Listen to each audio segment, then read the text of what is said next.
Hey, PreSales Collective, it's your host, James Kaikis, and today I'm going to be joined by Ramzi Marjaba, Senior Sales Engineer at Keysight Technologies, and you also might know Ramzi as the founder of We the Sales Engineers.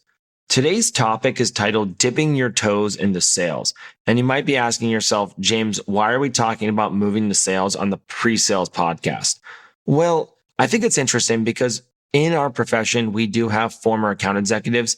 And sometimes in our profession, we have pre-sales folks who want to make a move to sales, make that move and stay there. Sometimes they make that move and move back.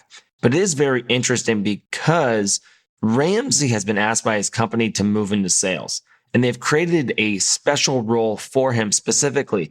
Ramzi's had a bit of an interesting situation in his career because does he want to move into this new type of role?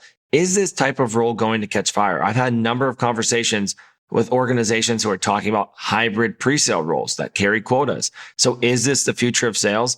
Is this just a test? Regardless of your thoughts on this, today's episode's an interesting one, so enjoy. Hey, Ramzi, good morning. How are you, sir? I'm doing well. How are you? I'm doing well, thanks. It's Friday, and I'm glad to have you on the PreSales Podcast. I'm happy to be here. I've been looking forward to this for a while. Me too. And for those who don't know, Ramzi and I are actually both on each other's podcasts this week. So hopefully you've checked out the We the Sales Engineers podcast. I'm on there. And Ramzi, we're glad to have you on here. Thanks for having me on, man. How's life? Life is good, man. Wife is pregnant, third child. Congratulations. Thank you. I think I should have declared that on my podcast, but I'm doing it on your podcast first. First, you do it on this podcast. That's fantastic. When's the due date? January 29th. I'm hoping for the 22nd. That way I don't have to remember different dates for my children. Are they all on the 22nd? Have you gotten lucky like that? Yeah, I got two on the 22nd. The third one so far is scheduled on the 29th, but my wife is always late. So hopefully they'll wait till February 22nd. I don't know if that's going to happen, man, but congratulations regardless. That's great. Thank you. Appreciate it. So I said in the intro that you are the founder of We the Sales Engineers as well. And man, it's been great getting to know you and seeing what you've been doing and working on. When did you start that? I did my first interview February 2018. The same month my son was born. I took 2 weeks off to help my wife. Instead, I started doing interviews for the podcast. And I published it on April 30th, I think, of 2018. And you've done how many podcasts since? I think your podcast is like show 131, your episode. I read a stat that most podcasts don't make it past 9 episodes. I read 3 episodes, but okay. Yeah, 9 sounds more believable. Well, regardless, I mean, you're doing a great job. Let me ask you first, like for those that are listening who haven't checked out We the Sales Engineers, why did you start? I started because I felt that I sucked at my job. I am a remote SE. There was nobody close by. The closest one was 4 hours away. And the reason I felt that was because a year and a half into it, I did a big mistake. It wasn't a big, it didn't cause any, instead of doing a discovery, I did a spray and pray presentation in the presence of the senior VP of sales of Americas. And then he took me aside and he said, Ramzi, you didn't do a discovery. At that point, I asked, what is a discovery?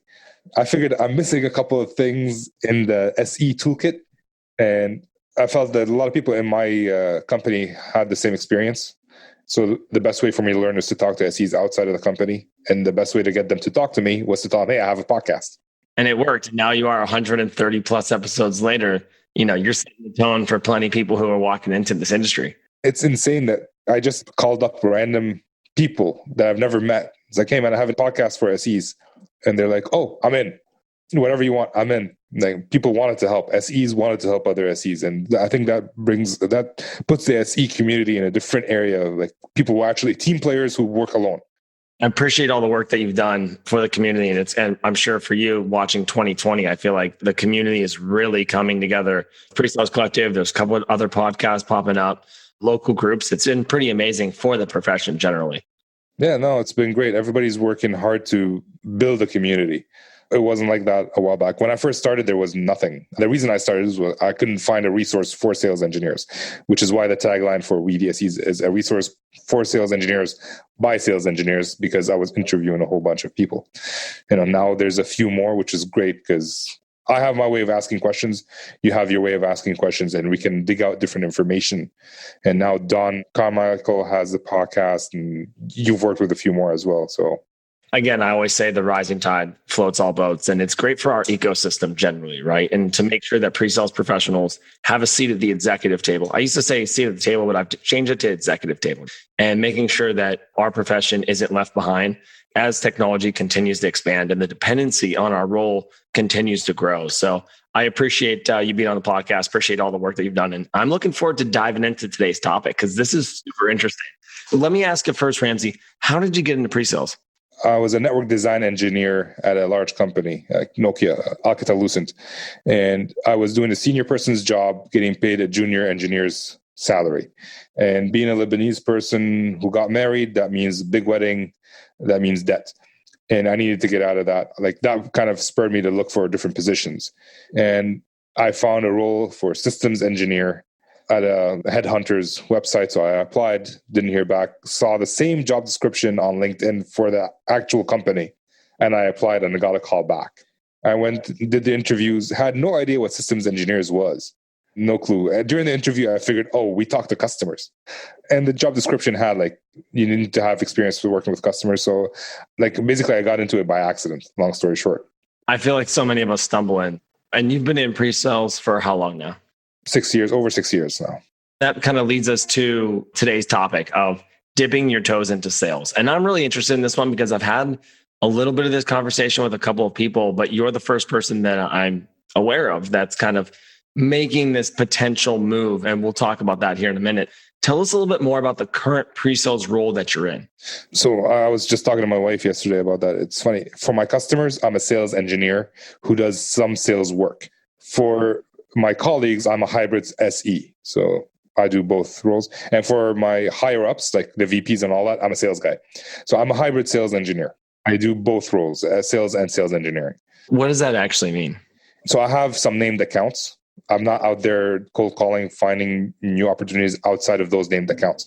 My job is to basically dig out opportunities within those 6-7 accounts, qualify them, do the discovery, do the demo, do the POC, do the close, and repeat, and support the customers after they had purchased. So that's interesting. Let me take a step back. You've never been in a pure sales role in your career, like quota carrying component, have you? As an SE, I have a quota, but it was attached to a sales guy. So I was paired one-to-one to my sales guy. And then for this new role and these new accounts, you're not paired to a salesperson. I am paired to myself. So it's just you going in. So what happens if you need resources on these calls? Like if you actually needed some additional technical resources? We do have some. So within my territory, there's 3 other SEs who cover the territory. They're not tied to one salesperson. They cover the territory. So if I am overworked with one area or I already have a meeting with some customer or customer needs support and I just don't have time, I can pull those guys in. And whatever I sell, they get compensated for. I do have those resources and I try to use them as much as I can because one person doing all that work is not very feasible. So maybe talk a little bit about the genesis of this. To my understanding, your manager approached you and said, Ramzi, this is what I want you to do.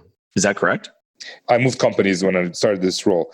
And this manager approached me and he said, I'm looking for someone to be a sales engineer and possibly take on some more responsibility as a salesperson. We negotiated that and I joined as a hybrid sales engineer with one account. All I had to do was cover one account. And then the year after, he gave me 5 more accounts to cover as a hybrid sales engineer. In terms of why you took this role, what was so intriguing or appealing to be like, hey, I want this hybrid role. I want to be this part sales engineer, part salesperson? So there was a reason that I wanted to leave my former company. We had some political issues with me having a podcast. They didn't like that. I was put in a position where at some point I might have to choose between the role, my job at that company and the podcast. So I chose the podcast and I started looking elsewhere. I've always liked the strategy behind sales. I don't enjoy the pieces where you have to negotiate with lawyers and procurement and all that. But thinking of a sales strategy, I feel like that should be part of sales engineering. I wasn't doing anything different. I was just taking on more responsibility. So that kind of intrigued me. And knowing that my director is there to support me, like if there is a VP that I can't reach out to and I'm reaching out and they're not answering me, I can count on him to support me, have my back, and mentor me through being sales if I ever chose to go that route. I tried sales in the past with my former company, and I didn't have a mentorship. My director was not really good. I wrote a blog post on Vivin last week talking about my great manager, and I mentioned one horrible manager. You know who you are. That was him. I always say that you learn a lot more from a bad manager than a good manager, though, at times. That's not always true, but I'm sure in your case, you had an interesting situation with that. I learned what not to do. As an example, I used to wake up at 5 o'clock in the morning and start working when I was in sales because I didn't have an SE as well. I did both jobs. He would call me every night at 6:30, and I had a 2-month-old baby. I would work from 5 in the morning till whatever, and he would call me at 6:30. I don't mind getting called if there's something related to an opportunity, but he would talk to me about car rentals. And I would have to remind him that, dude, I don't travel. So little things like that. This is just a teensy-weensy. I want to be considerate of other people. That's, I guess, the point I'm trying to make. So let me ask you a question about your current manager, right? Because your current director reached out to you. Why do you think your current director thought you'd be a good fit for this role? My current director was a former SE within that company, and he knows the role very well. So this company that I'm working for is a direct competitor for my former company. He has very good reviews from my customers. We have the same customers. They told him great things about me. I guess the way they talked about me just showed them that I can do both roles.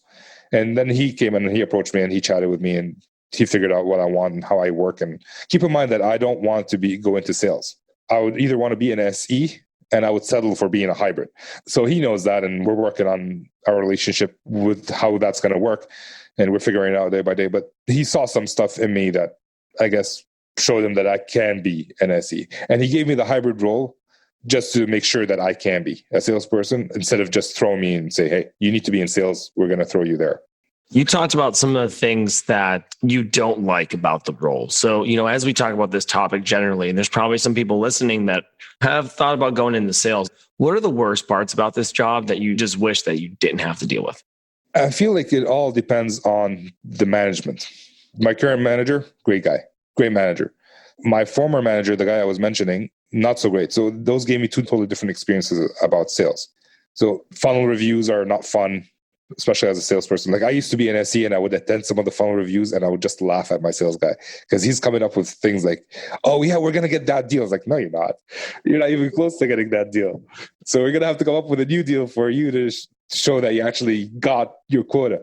Sometimes you feel like you're hounding people. Hey man, where's the PO? Hey man, where's the PO? Hey man, where's the PO? And a lot of stuff like, oh, the PO didn't match the opportunity. You need to fix the opportunity or tell the customer to redo the PO. All right. Okay. Let's redo that whole process again. Okay. Now my deal slipped from September to October because someone had to reissue a PO because something didn't match. Little things like that where you're not doing just sales. Sales have a lot of little things that you need to do to make sure that the sale is done or to make sure that the person who's booking the PO booked it on time, because you always get the PO on the last day of the quarter at 5 o'clock in the afternoon and you need to make sure it gets booked. So as a sales engineer, you don't have that. You can focus on the fun stuff like working on a demo, learning new technologies. As a salesperson, you're kind of focused more like go, let's get the deal, let's get the deal. The next question I have for you is really around empathy for our salespeople, because I think sometimes we as sales engineers and pre-sales professionals generally, we tend to complain about our salespeople. And, Travis Strickland from Adobe was on the podcast and was a former salesperson and made the move over to pre-sales. And, his account executive says that experience has made him such a valuable pre-sales professional because he understands the pressures and the stresses and everything that salespeople have to do. So that being said, now that you're in a bit of more hybrid role, is there something that you have greater appreciation for that you probably didn't think about when you were in a pure SE role? There's a tremendous amount of pressure on the salesperson to make quota. And we're not in control of our quota. Quota is given to us from like some deity up high. We made $4 million this year. Okay, congratulations. Your quota for next year is $8 million. And that means their salary got slashed in half. And now they're going to have to find out $8 million to sell. Where are they going to find that? And if they don't commit $8 million in their funnel, they're not doing their job. But there isn't $8 million to commit. Yeah. Forecasting is just mind-blowing to me generally. So from internal aspect within the company, there's tremendous amount of pressure to get it done. And it's so dependent on outside factors. Corona hit, now you're not selling as much. A company just purchased your best customer and they're friends with the competitors, and now you're not selling as much. There's a lot of external factors, whereas SEs, because we have a big base, we're not as effective. High risk, high reward situations. That's from an internal perspective. From an external perspective, like when former company, when I switched from SE to account manager, like my title changed. Right now, I'm still SE to my customers. Customers that I was friends with stopped picking up the phone. I went from helping them to selling them. Although I was still helping them because I didn't have an SE and I was still doing that job. I just had the additional aspects that came in. Any other opportunities that you're working on or anything else that we can help you with? That question, I guess, turned off some people. Or just the fact that I'm sales right now. So that didn't help. Also, as an SE right now, and that might be different for other SEs, I have access to my customer sites. I can just walk in whenever I want. As soon as you say I'm sales, they take that access away. So it makes everything harder to go and even help. I'm still the same guy. I didn't change. But just your title changed. And then now that you're in like a sales role, there's just the stigma around it. And I feel like SEs can actually give a lot of credibility to salespeople by saying like, oh, they know what they're doing. I trust them completely, if that's actually the case. So how does that apply to the hybrid role? In terms of trust and being a salesperson, yet a pre-sales professional at the same time, how does that level of trust with customers work out for you? So I've been doing this for 6 years with the same customers. Since even when I moved jobs, my customers did not change. And for the first year on the job, I was doing purely SE work and support work. My director was actually doing all the quoting and all that. So it helped me build even more trust with the customers because this company that I'm working for is the incumbent. They have a bigger base. And so I get to interact more with people, build that trust. And as soon as we switched, like I started doing some more quotes, I started doing some more salesy stuff. They started asking me, like, are you going into sales? I'm like, no, I'm just helping my director with some of that because he's busy with being a director. But I'm still doing the SE work. I'm just helping out. Because from the customer's perspective, I haven't changed. I was still doing all the discovery. I was gathering all the information, and then I was sending the information to the salesperson or the director to just do the quote and send it to the customer. And then I'd do the follow-up. I'd do everything. Like, hey, my director just sent you this. You're good? Any questions about that? You think it's going to come in? I was still doing all that. Now I'm just sending the quotes instead. It wasn't a big shock to my customers. It was just an extra thing that I was doing. It sounds like because of the situation that you're in with 6 customers and you have some relationships with these people, that has allowed you to do that. So one of the things as we kind of get toward the end of the podcast is I've talked to individuals at companies about this hybrid type role and what the future of this hybrid type role looks like. So let me ask you a question around strengths. Why do you think pre-sales professionals can be successful in this hybrid type role? Pre-sales professionals, my experience, and that could be different for other people, they have a balance between introvert and extrovert. Most of us might be a little bit leaning more towards the introverted side, and we know how to turn it on. I know some people are extroverted, but still have some introverted qualities. For example, we're good listeners. We are trying to solve a problem. To caveat this, not all SEs would make great salespeople. There's a spectrum of skills. Like there are some very technical SEs who don't do anything of the business side. And then there are very businessy SEs who don't do as much in the technical side. I feel like those SEs would make good salespeople or good leaders.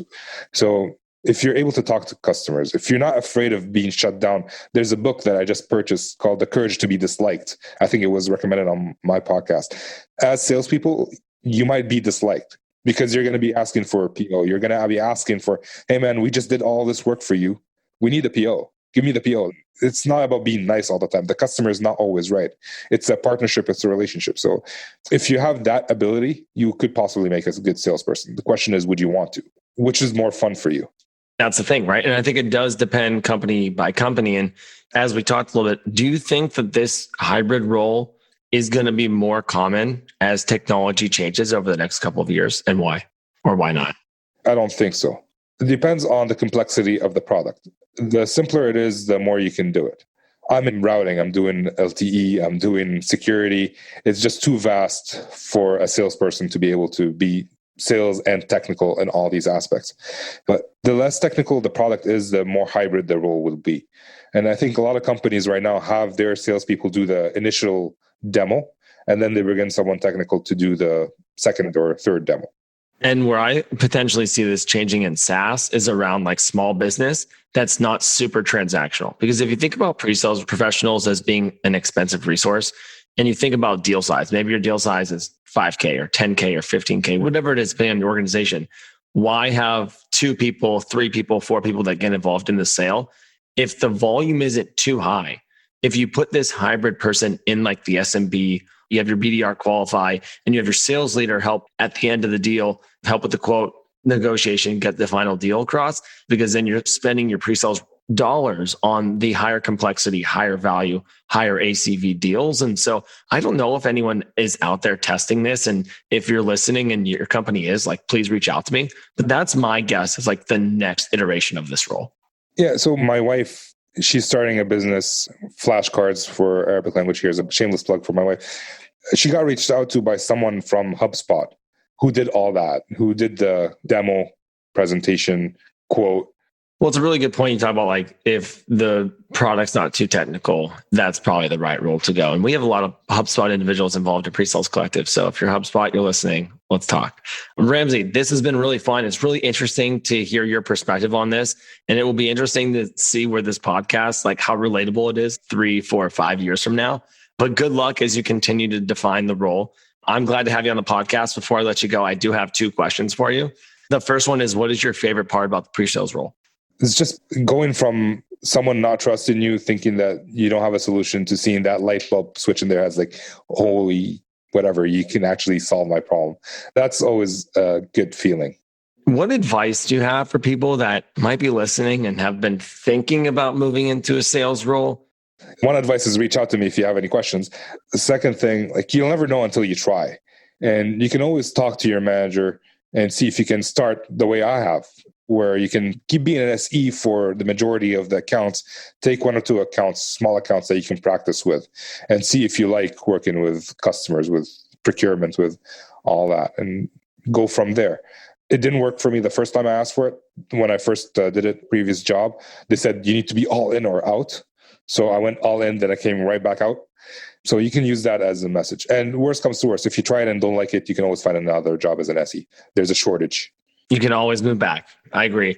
Ramzi, thanks again for your time. I really appreciate you being on PreSales Podcast. I appreciate all that you're doing for the sales engineering community generally. And it's great to continue to work with you. And I'm looking forward to seeing what the future of our profession looks like. It's my pleasure, man. Thank you. Have a good day. And congratulations again on baby number 3. Good luck on 22nd. Thanks. All right, PreSales Collective, thank you for listening to today's episode. It's great to have Ramzi on. I appreciate all that Ramzi does for the pre-sales profession, what he's done with We the Sales Engineers and his podcast. I mean, 130 plus episodes. That's pretty impressive. I love that he said he started it because he wasn't good at his job and just told people he had a pre-sales podcast.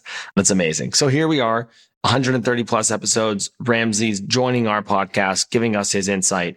Again, it's amazing to see what's happening for our global pre-sales profession and all the work that's going in there. So again, thank you, Ramzi. This hybrid topic is something that continues to resonate with me. I'm really interested to hear and see how sales transforms over the next 5 to 10 years. And again, the sales engineer and the pre-sales professional is at the center of what we do. And as technology continues to be a bigger part of our day-to-day, and these companies continue to sell, our role becomes more and more vital. But at what point do we start putting pre-sales professionals in quota-carrying selling roles?